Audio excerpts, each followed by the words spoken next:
Dr. Shashi Tharoor joining us on the phone line. Dr. Tharoor, how do you remember the former president? Well, I met him for the first time when I was nominated by the government of India to be our candidate for Secretary General. And I was to call on the Rashtrapati, which I did.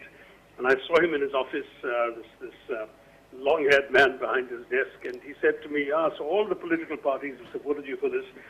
That's how I became president too. All the parties supported me. And that was a lovely connection with which we began. Subsequently, when I became Member of Parliament for Thiruvananthapuram, I discovered that he was regarded very much as a local son, practically. Literally, people would tell me, this is the bus stop at which he used to stand every day. This is the tea shop where he would have his morning. He lived there for 25 years working for the Space Research Organization, and he was just seen as a very popular local boy, as it were, very good. This is somebody who'd come from very simple, ordinary background, sold newspapers as a young child, grew up to become our leading rocket scientist, missile scientist and technologist, somebody who in many, many ways incarnated some extraordinary qualities of Indianness, a believing Muslim who nonetheless was deeply steeped in traditional South Indian Hindu culture, listened to Subbalakshmi every morning, played the veena, fully at home with both Hindu spirituality and his own faith. A remarkable individual.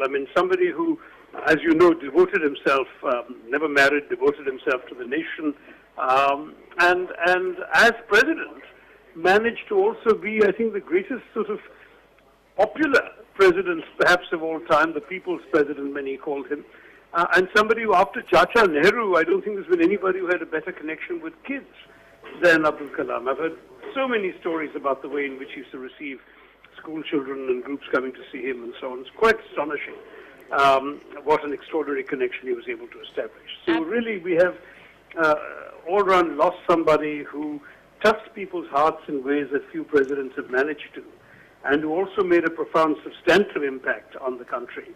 I shall certainly mourn the loss of this fine man, even though I saw him mainly on stages where we were both speaking, rather than as a personal friend. I can't claim to that, but certainly the impact he made on all of us.